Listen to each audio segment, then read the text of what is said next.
Cipher जो लहराया है आप हैदा कानूनदान होने के मेरी नाते नज़र में क्या- कोई जुर्म नहीं है। वो ये कागज़ का टुकड़ा था, ये किसी ने साबित नहीं किया कि उस कागज़ के टुकड़े के लहराने से कौन सा खुफिया राज जो है वो दुश्मन तक पहुंच गया। तो मेरी नज़र में ये बिल्कुल एक बेबुनियाद सर आप जज साहिबान हैं सेशन अदालतों के, उनमें से किसको उन्होंने मुंतखब करना है इमरान खान की ट्रायल। तो ये हक दायर है कि इंतजामिया को हासिल नहीं है कि वो अदलिया के किसी फर्द को चुने अपने किसी मकसद के लिए। हमारी गुजारिश ये देखा जाए कि ये मामला अदालत की तरफ से, इस्लामाबाद हाई कोर्ट की तरफ से चला, या ये कि नाम जो है वो हुकूमत की तरफ से आया और इस्लामाबाद हाई कोर्ट ने सिर्फ इस्लाम के इस मकसद के लिए रिकॉर्ड बनवाया। सर आप एक मुमताज कानूनदान है, कोई ऐसा प्रेसिडेंट सेट है कि किसी सियासतदान का जेल में ट्रायल हो? आप तो बड़े बड़े सियासी रहनुमाओं के और मियां नवाज शरीफ साहब के भी रेपुटेशन। ये देखिए ये बदकिस्मती है, लेकिन एक जो नज़ीरें हैं स्टेल ट्रायल की हमारे माजी में, मिराज मोहम्मद खान साहब का ट्रायल 70 की दहाई में हुआ, बाद में हमारे सियासतदान जो हैं उनके ट्रायल भी होते नहीं, लेकिन ये कहीं भी इसको अच्छी नज़र से नहीं देखा जाता। ये जो आइन का एक वादा है हर शहरी के साथ कि उसकी ट्रायल जो है वो आइन और कानून के मुताबिक प्रोसेस के मुताबिक होगी, इंसाफ होता हुआ नजर आएगा, ये उस वादे की बरखिलाफी है, उस वादे से इनकार है। लिहाजा बहुत ठोस वजह होनी चाहिए जेल ट्रायल करने की। लेकिन हमारे यहाँ बदकिस्मती से ये एक वतीरा है कि जब किसी सियासतदान को आपने ओझल करना हो नज़र से, तो उसकी आवाज़ भी बंद कर दें, उसका चेहरा भी मीडिया से बंद हो जाए, और जो कुछ एक ट्रायल के दौरान उसका वजूद है उसको भी जेल में मुक़य्यद कर दिया जाए।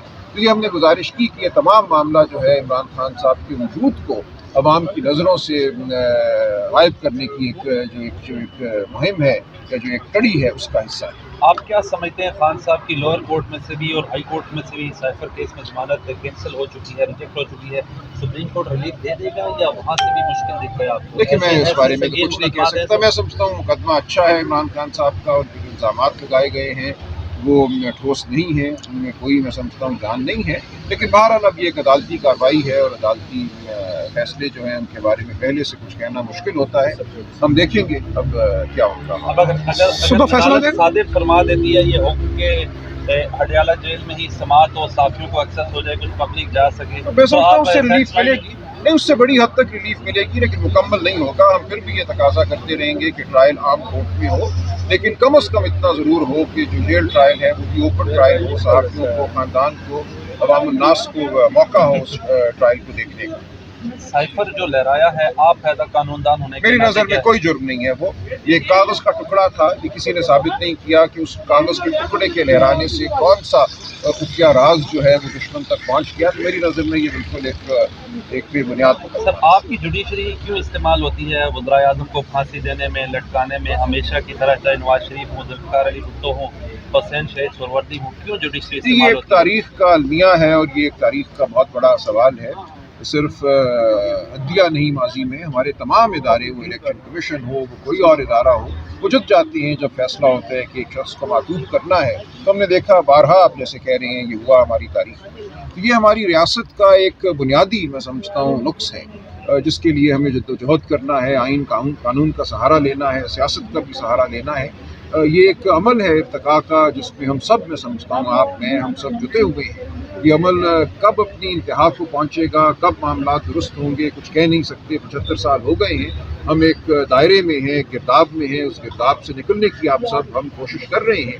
लेकिन क्या हम इस साल कामयाब होंगे, 10 साल बाद कामयाब होंगे, कुछ कहा नहीं कर सकते। ये आज तवील समाअत हुई, तकरीबन 3 घंटे, और बुनियादी नौइयत के सवालात आज उठाए गए कि आज दिन तक जो नोटिफिकेशन होते रहे हैं जेल ट्रायल के हवाले से, क्या वो कानूनी थे या ये तमाम नोटिफिकेशन कानून के खिलाफ होते रहे। जो अदालत ने, ट्रायल कोर्ट ने अवाम उन्नास को, मीडिया को, ख़ानदान को अदालत से बाहर रखा, ये हमारे आइन और कानून से मुसादिम है। लिहाजा तमाम जो आज दिन तक वाक़यात हुए हैं कमरा अदालत में, उनको कलअदम करार दिया।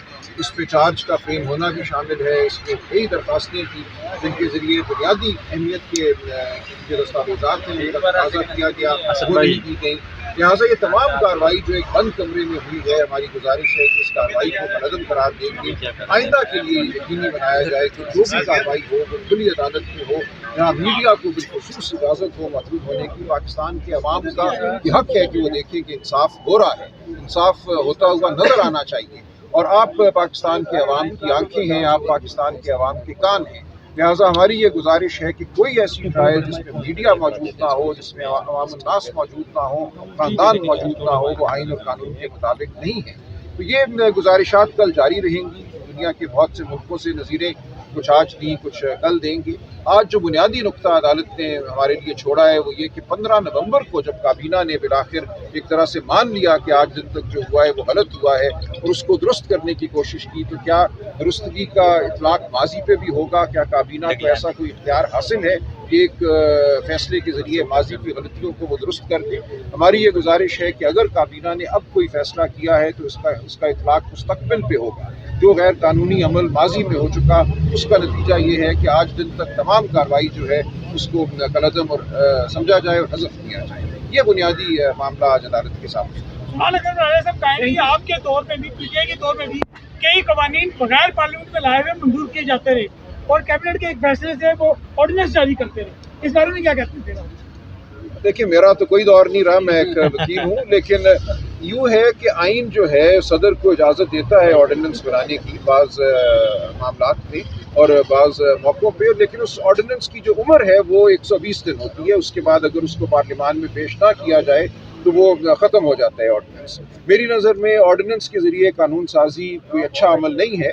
قانون سازی پارلیمان کے ذریعے ہی ہونی چاہیے اور آرڈیننس کے ذریعے قانون سازی ایک ہنگامی نوعیت کا معاملہ ہو سکتا ہے. اس کو کبھی عمومی نوعیت کی قانون سازی نہیں سمجھنا چاہیے.